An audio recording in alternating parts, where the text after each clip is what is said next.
What's up, guys? Welcome back to my channel. My name's Todd and I just took a trip with Spirit Airlines. That's my bad. Today I'm going off script. I have a couple of video ideas lined up. I actually even have one that's been recorded and just needs editing, but when I was on the way home from Florida yesterday, sitting in my little cramped chair, I just thought, I gotta rant about this. I just need to get it off my chest. Because I just had one of the worst flight experiences ever. Let me explain. Like I just said, I recently took a trip to Florida. I had a couple friends move to the Sunshine State. Wait, is it called the Sunshine State?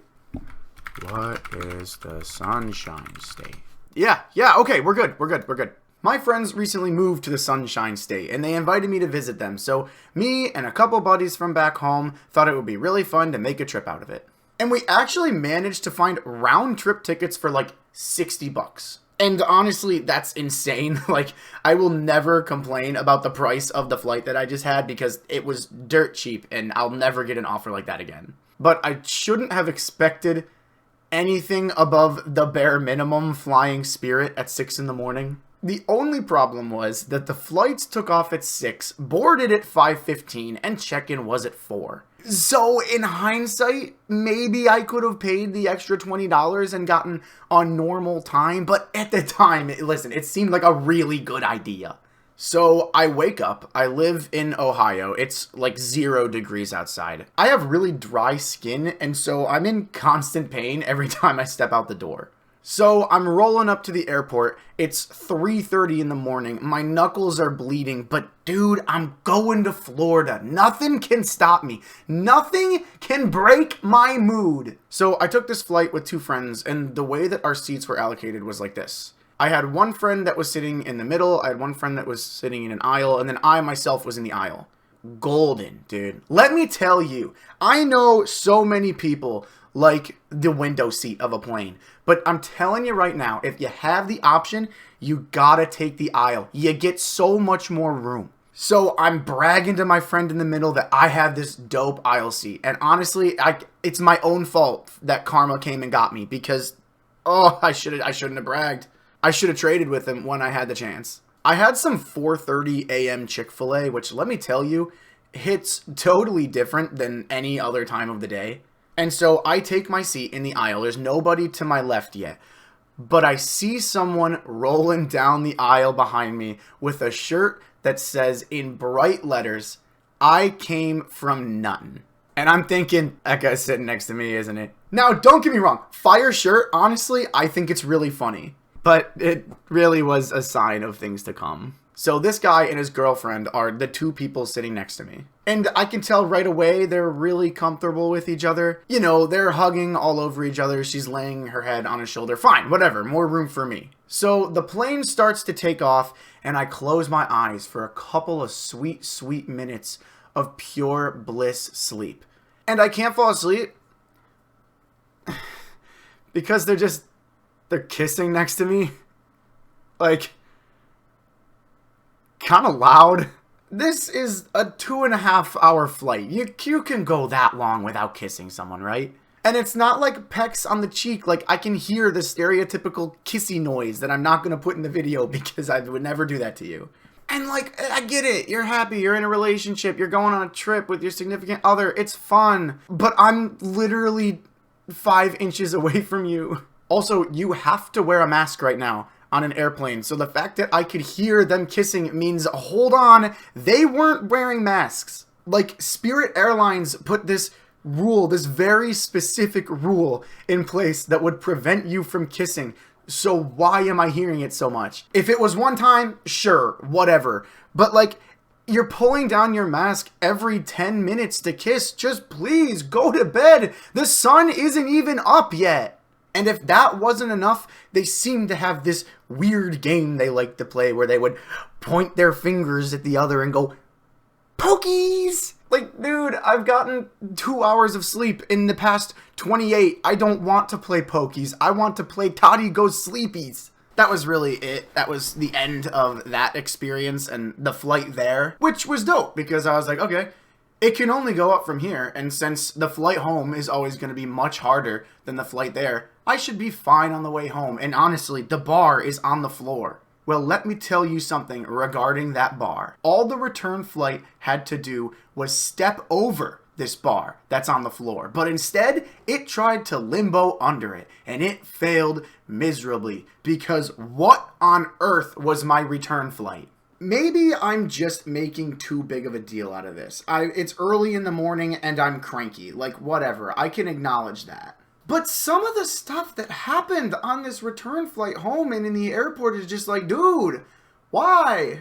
For starters, my friends and I need to wake up at 3 a.m. So we kind of decide that maybe we're not going to go to bed and we'll just stay up and then we can just sleep on the way home. Bad idea. Our fault. None of us made it to 3 a.m. We all fell asleep around like 1 or 2. So we ended up just getting really minuscule amounts of sleep, which in my opinion can make things worse sometimes because you have to get up from it. So it's 3 in the morning. I'm dehydrated. I'm starving, but nothing's open. And I'm going back to Ohio where I'm going from 60-degree weather to negative 60-degree weather. I'm not in the best mood. We get to the airport courtesy of my friend who lives in Florida, staying up till 3 a.m. playing Apex Legends, shout out gamers, and all is going well. Everyone around me seems to understand that it's very early in an airport and no one really wants to talk. There is one old man who is just so friendly, like literally one of the friendliest people I've ever seen, and if the world was populated with more of him, then there would be peace just everywhere. And so I'm standing in the check-in line and I'm listening to this guy be just so happy. And I'm like, this is going to be a good flight home. I'm going to make it. Wrong. It was not a good flight home. I almost didn't make it. It was Sunday, so Chick-fil-A wasn't open and I couldn't get that sweet breakfast. Not that I wanted it anyway. I kind of felt like garbage and just was looking forward to getting home. We sat down to wait for our loading flight, probably around like 4:30, and I was like, okay, let's catch some shut-eye beforehand, right? And so I'm drifting off to sleep, and I can see sunshine and rainbows and the memories of Florida rushing back to me, and the great time I shared with my friends, and I'm in bliss. And then the guy across from me starts playing Ben Shapiro clips from his phone speaker. It's 5 in the morning. First of all, I think it's annoying when people don't use headphones in general, but I understand if you want to watch one quick clip, turn the volume really low, and hold it to his ear. But this guy might as well have been playing this shit through a boombox, and as Ben Shapiro echoed through the airport, I could only think, why me? Like, I've got a long day ahead of me. Once my flight lands, I've got an hour-and-a-half ride home. Just let me relax without hearing Ben Shapiro talk about whatever he talks about. Let's say you've been a bad girl. Let's say, hypothetically, you've been a naughty girl even.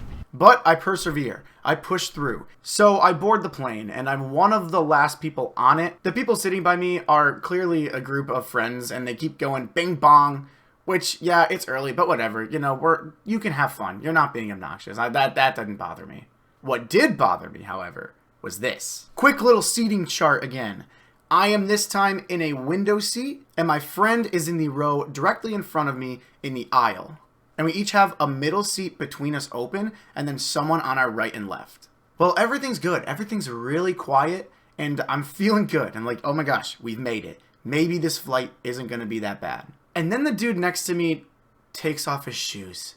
And I get it, like, you know, no one wants to be uncomfortable on a plane, but airplanes all use recirculated air throughout the aircraft. So if you take off your shoes, the foot smell is gonna linger.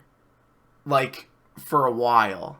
And I didn't know this until after, but I was talking to my friend that sat in front of me, and the guy next to him also took off his shoes. So here I am, in a little corner of a plane, the guy to my right, foot stench, the guy in front of me, foot stench, me, absolutely miserable. Like, is it really that common to take your shoes off on a plane? I thought that was common sense. I thought that was like a direct no-go, you don't do that. Like, if you don't want to wear shoes, then bring sandals, bring slides. I don't know. I don't want to smell your feet for 2.5 hours.